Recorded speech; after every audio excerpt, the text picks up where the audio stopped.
Good evening everyone. Good evening Deepa. काय चालू आहे दीपा? संध्याकाळ झाली बघ. आता यांना विसरून होते का? नाही. वेळ झालीये.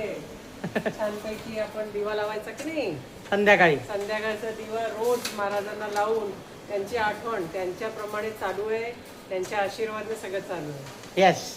सो तुम्हाला सांगते, ही फ्रेम तुम्ही बघत असाल, लाईटवाली आहे. हां समोर घे. हां हां बरोबर आहे.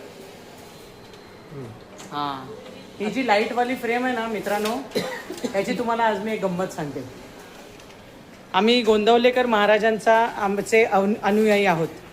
म्हणजे आम्ही अनुग्रह घेतलेला आहे आणि वर्षातनं एकदा तरी आम्ही गोंदवलेला जातो. आता पहिले 3 वर्ष जेव्हा आम्ही गेलो तिथपर्यंत माझं काही लायसन आलेलं नव्हतं नोटरीचं. आणि मी तिकडे जेव्हा गोंदवलेला आजूबाजूला संध्याकाळी बाहेर फिरायला निघायचो तेव्हा ही फ्रेम्सची दुकानं आम्हाला दिसायची. आणि मी असा विचार करायचे, अरे ही लाईटवाली जी फ्रेम आहे ना ती आपल्या ऑफिसमध्ये असावी. महाग होती थोडीशी, तेव्हा एवढं काही इन्कम नव्हतं. परंतु तरी पण असा विचार करायचे की दीपा काहीतरी अचीव करायचं आणि आपण ती घ्यायची. आणि मग नोटरीचं लायसन आलं आणि आमची लगेच ट्रिप ठरली. तर ट्रिप ठरल्या मी असा विचार केला की चला आता यावेळेला काही असो, बजेटच्या बाहेर जरी ही याची किंमत असली तरी ही फ्रेम खरेदी करायची. मग आम्ही दुकानावर गेलो. दुकानावर जाऊन याची प्राईस विचारली आणि मग माझ्या थोडीशी बजेटच्या बाहेर होती.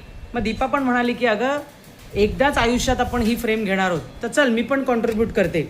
आणि मग मस्तपैकी आम्ही ती घेतली, महाराजांच्या तिथे पायाशी लावली आणि मस्तपैकी आम्ही महाराजांना अक्षरशः सीट बेल्ट लावून, म्हणजे ती फ्रेम पूर्ण 2-3 पेपरांमध्ये पॅक करून छानपैकी मुंबईला घेऊन आलो.